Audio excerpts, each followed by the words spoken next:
In today's video, I'm going to teach you Speed Optimizer Shopify apps, Shopify Speed Optimization.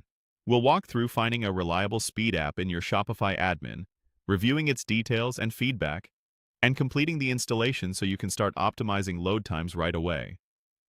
Begin by signing in to your Shopify admin. From your dashboard, head to the Home area so you're on the main overview screen. Next, open the Apps section from the left-hand menu. This is where you'll manage everything you've installed and where you can search for new tools. Use the search bar to look up Booster Page Speed Optimizer. As the result appears, click the app name to open its listing. This will take you to the Shopify App Store page for the app. Here, take a moment to scan the page thoroughly.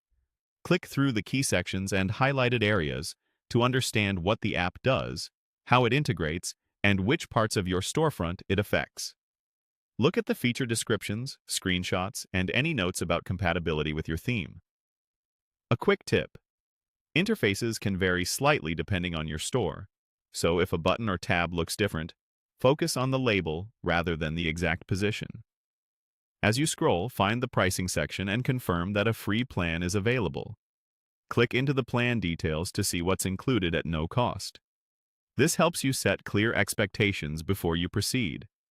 Then, navigate to the What Merchants Think area to see the overall rating and common themes in user feedback.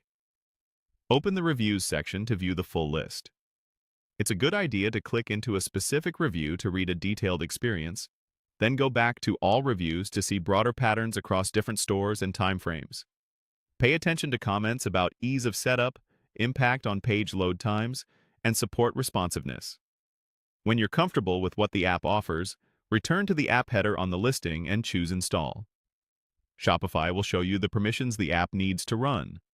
Review these carefully so you understand what data and settings it will access. If everything looks good, confirm the installation to add the app to your store. After installation, follow the app's on-screen prompts to enable its optimization features. Many speed apps work by preloading key resources and deferring non-essential scripts, aiming to reduce perceived load time for your shoppers. For best results, keep your theme and other apps up to date, and avoid overlapping speed tools that do the same thing. Finally, browse your storefront as a customer would to make sure everything feels snappy and functions as expected.